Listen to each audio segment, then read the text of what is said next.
Hi there, Sanmunani Molweni. Welcome to Fix channel. If you're here, please subscribe before the end of the video. If returning, thank you for love and support. I appreciate you. Izingane zithembayo nothando nesithembu, idrama isigaxa.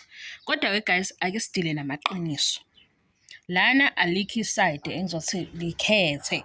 Kodwa ke sizoyilalela lento and ngifuna ukucacisela laba abangobukanga season 1 of Izingane Zesithembu.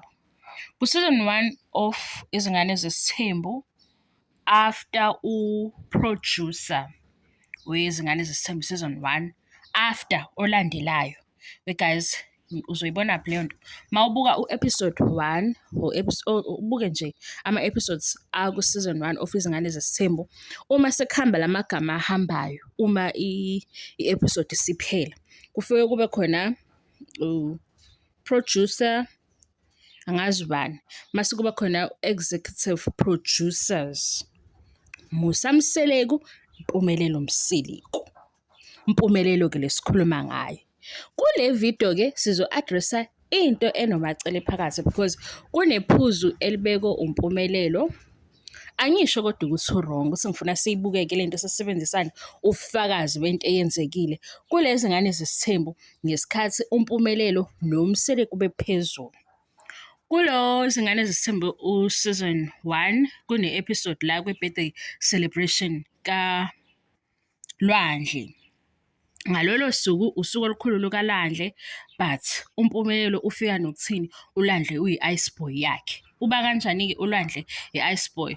Kustakha imoto lapha yaphezulu because i-weather ayikho right, kunemvula, kunodaka.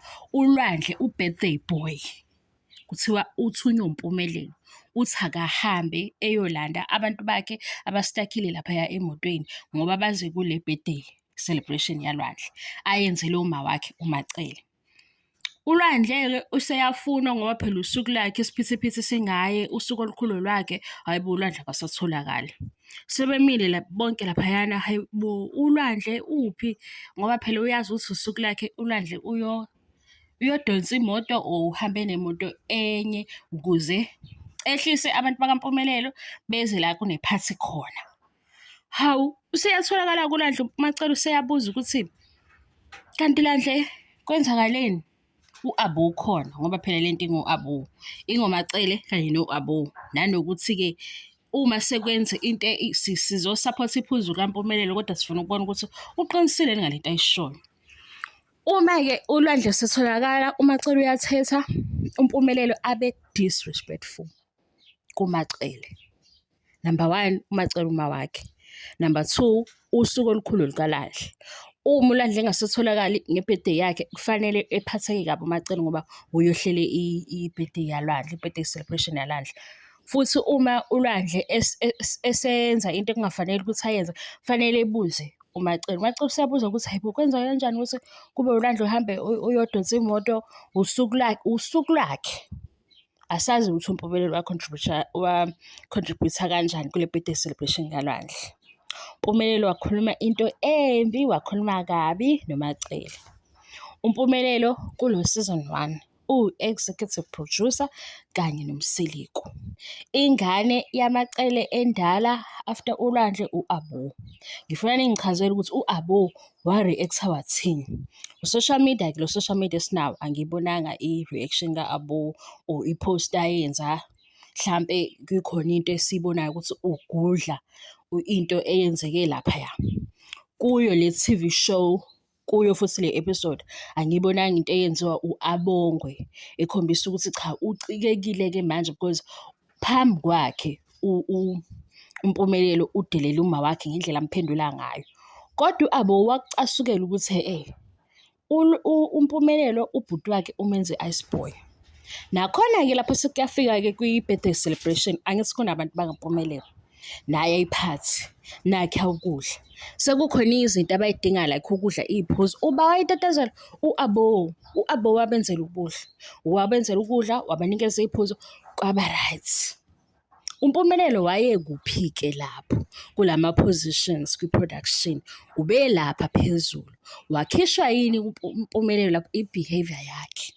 Ngesikhathi sekukhona u-Abo esebekwe kule position uMpumelelo asuka kuye, uMpumelelo senamaphuzu okuthi okunye u-Abo angakubuki or abe kulela khona ngoba mayebeka kuleli khona u-Abo akazukwazi ukuhandlisha ezinye izinto. Impendulo ya-Abo ithi ngiyifundele lento. Manini-ke begazi sekuthanda nesithembu. Kuthanda nesithembu sebephumile kwidrama mawubhekisisa kahle. Kuthanda nesithembu sebe-introduce-a imindeni yabo, okusho ukuthi sebeyikhulume zonke izinto ezingamahlalo, sebeyikhulume zonke izinto sebeyikhulume zonke izinto esiyibabazayo. Njengamanje sekunoKhumalo Sisters, kuno-Oshabeni, ikuphi kwanje le ndawo uMacele aphuma kuyona. Ayisekho into kuthando nesithembu sengathiwa ikhulunywe yilowo mama iyasabisa. Litheni-ke iphoyinti laMpumelelo ngokuthi u-Abo akabe kulela khona. Kambe sathini ekuqaleni? Sathi ugogo Flo umuntu wesifazane and maye umama okusho ukuthi laphaya eMzumbe kwi-leadership kunomuntu wesifazane, hhayi owesilisa. Into engiyithandayo-ke u-Abo wenza le circle ibe big for all of them ukuthi bangene phakathi babhukude ngendlela right. And u-Abo uza ne-mentality yokuthi ubani nobani engaba bright ebe-colourful. Siyawubona u-season 4 unjani. Ayikho leya nto yokucindezela kakhulu ukuthi hey thina bani ngoba thina obani bahlulekile. Omunye ubesekhala kwi-season yakhe of uthando nesithembu, omunye i-behavior yakhe imkhiphile laphaya e-office ade ehleli kulo. Usephumile-ke kwi-office usezozenza umuntu yena onendaba nokuthi if u-Abo elaphayana, u-Abo kwakhulunywa nguma wakhe ekhona wadelela uMpumelelo akakaze react. Namanje mangathi siphundele ku-season 1 siye kule episode mase siyalandela ku-social media uzobona ukuthi u-Abo aka-react-anga kodwa wakubona lokho kwenzeka phambi kwakhe. Abakwenzanga ngisho kwi-diary sessions, abakwenzanga ku-social media, abakwenzanga ku-show kodwa akakazizwa sho lutho. Manje u-Abo usenzele i-season engathi izoba mnandi ngoba yonke into i-bright, zonke iy'ngane sayibona, noma-ke i-scripted kakhulu. Litheni-ke iphoyinti laMpumelelo? U-Abo akahlale laphayana engabi kwezinye izinto ngoba akazuthanda. Kwashiwo kuma wakhe u-Abo ekhona wathini? Wathini u-Abo? Kukhulunywa nguma wakhe ekhona, kukhuluma yena uMpumelelo, hhayi omunye umuntu. Ngaleso sikhathi uMpumelelo noMseleko baphezulu. Ngithe ngizofuna ukunivezela le nto-ke mase sithi iphoyinti laMpumelelo lokuthi u-Abo yiphi i-position emfanele kule production yakuthando nesithembu noma izingane zesithembu. Uthathaphi? Thina sikhulume nge-evidence. Sinayo i-episode la sithi hayibo le ngane. And enye into lena yokuthi mhlampe kwezinye izinto ezizokwenzeka kwiy'ngane ngiyazi ukuthi iyangena kodwa singakuphoqi. Leyo yokufaka ukuthi kunedrama phakathi kwamacele noma yini. Le video mayihliphiza kini ngiyaxolisa. Ngikhathele kakhulu futhi angikho right kodwa ngiyazama. Bengithi asiletheni ubufakazi bokuthi uMpumelelo kule position yokwengamela uyikhiphe yena nge-behavior yakhe. U-Abo lento uhambile wayifundela. U-Abo indlela esimbona ngayo nabantu angabaletha kule production engaletha abantu aba-right. OkaMpumelelo ngeke size sikwazi ngoba yena mayebuza ukuthi usebenzaphi ebuzwa abazali bakhe uvela ahleke.